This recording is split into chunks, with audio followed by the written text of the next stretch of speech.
नमस्कार, मैं PM DNS Singh और आप देख रहे हैं कमाल यार। इस वक्त हम बात करने वाले हैं एक बहुत ही सेंसिटिव मुद्दे के बारे में, जो कि एक यहाँ पे भारतीय पत्रकार ने बोल दिया नेपाल के बारे में। ऐसे कहें कि नेपाल को गाली दे दी, और जिसके बाद से उस पत्रकार की इतनी ज्यादा बेइज्जती हो रही है, नेपाल में ही नहीं बल्कि भारत में भी काफी ज्यादा तौहीन हो रही है उस पत्रकार की। और सबसे बड़ी बात यह है दोस्तों कि कहीं ना कहीं रिश्ता सुधरता है, उसके बाद में कुछ एक ऐसा आता है बंदा जो कि सारे रिश्तों को बिगाड़ कर खड़ा कर देता है। दोस्तों कुछ ऐसा ही इस पत्रकार ने किया है, यानी कि इससे स्पष्ट हो जाता है कि पत्रकार सिर्फ और सिर्फ इसलिए करना चाहता है ये सब ताकि उसके व्यूज आ सके, ताकि वो वायरल हो सके, ताकि कहीं ना कहीं दो देश उसके लिए मैटर नहीं करते, दो भाई उसके लिए मैटर नहीं करते। उसके लिए मैटर करता है तो सिर्फ ये मैटर करता है कि चाहे देश भाड़ में जाए लेकिन उसके व्यूज आने चाहिए, उसके रुपए आने चाहिए। कौन है ये पत्रकार, इसके बारे में पूरी डिटेल से जानकारी लेंगे, और उसके साथ साथ ये भी जानकारी लेंगे कि उसने क्या कहा है नेपाल को, जिससे कि इतनी ज्यादा पब्लिक भड़क चुकी है। इसके साथ साथ बहुत से यूट्यूबर जो कि इनको गालियां दे रहे हैं। दोस्तों वीडियो के अंत तक बने रहिए, और अगर आप चैनल पर नए हो तो चैनल को सब्सक्राइब करके बेल आइकन दबा लीजिए ताकि आपको अगला अपडेट भी सबसे पहले मिल सके। चलिए वीडियो शुरू करते हैं। दोस्तों सबसे पहले मैं आपको बताना चाहूंगा कि इस मैटर के बारे में बोलना ही सबसे बड़ी गलती है।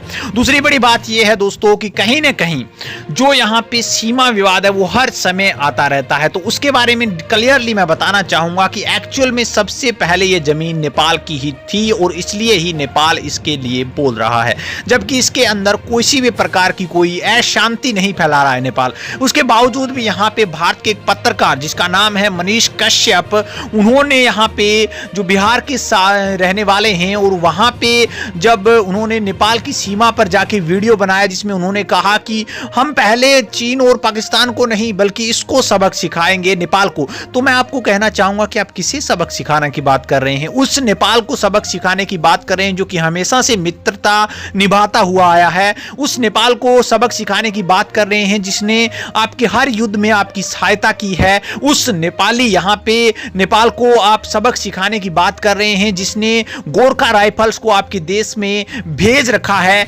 उस नेपाल को आप क्या सबक सिखाने की बात करें? दूसरी ओर उन्होंने कहा कि इनका पानी रोक दिया जाए। तो दोस्तों इतनी आसान बात है नहीं वो पानी रोकना, और अगर आप रोक भी देते हैं, मान लेते हैं कि आप रोक देते हैं, तो सबसे बड़ी बात तो यह है कि इतना पानी भारत के अंदर फालतू हो जाता है जिससे कि आज भी बिहार में बाढ़ आई हुई है, और इसके बावजूद अगर आप रोकते हैं उस पानी को तो वो पानी आपके बस की भी बात नहीं है। दूसरी ओर बात यहाँ पे कि नेपाल के अंदर वैसे भी पानी की इतनी ज्यादा किल्लत भी नहीं है जिससे कि आप पानी रोक कर यहाँ पे नेपाल को रोक सकते हैं। दूसरी बड़ी बात कि आप रोक के सकते हैं नहीं, लेकिन रोकेंगे ही क्यों?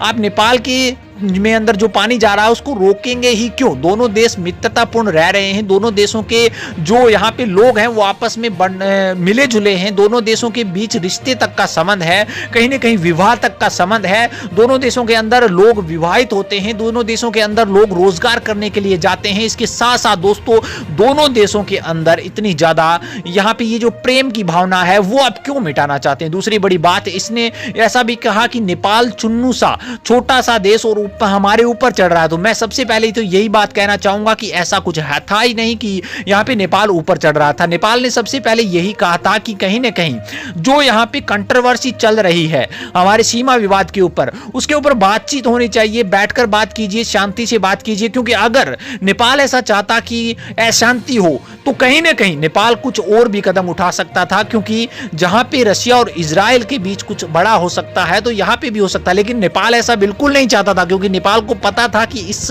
यहाँ पे युद्ध पहली बात तो कोई सॉल्यूशन नहीं है, और दूसरी बात अगर युद्ध होता है तो कहीं ना कहीं भारत और यहाँ पे खुद नेपाल भी बैकवर्ड में जाने वाला था, जो कि काफी साल पीछे हो जाता। तो ऐसी बिल्कुल भी सोच रखता ही नहीं है नेपाल। यहाँ पे कश्यप के जो बोल थे वो सबसे कड़वे बोल लगे मुझे भी, और इसी के बदौलत यहाँ पे यूट्यूबर्स सही कर रहे हैं उनके साथ जो कर रहे हैं वो।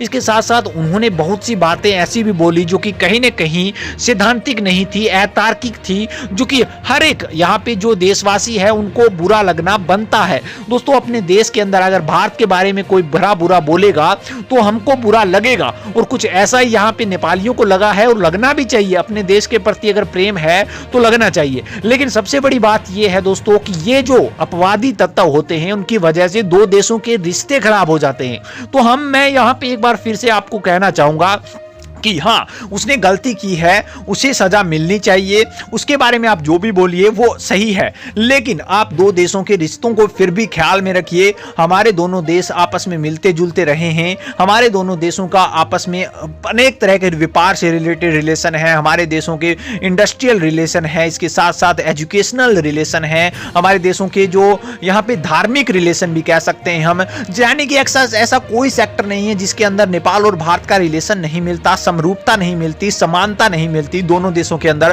तो उस चीज को आप किसी एक बंदे को यहां पे टारगेट करते हुए पूरे देश को दोषी भी मत ठहराइए, और इसके साथ साथ अपने रिश्ते के अंदर कड़वाहट भी मत लाइए। दोस्तों आपकी क्या राय इसके बारे में अपने विचार कमेंट सेक्शन में जरूर लिखिए। चलिए आज के लिए इतना रखते हैं, आगे गुंडे अपडेट मिलता है फिर आपके सामने हाजिर। तो वीडियो को लाइक कीजिए, शेयर कीजिए, और अगर आप चैनल पर नए हो चैनल को सब्सक्राइब करके बेल आइकन दबा लीजिए ताकि आपको अगला अपडेट भी सबसे पहले मिल सके।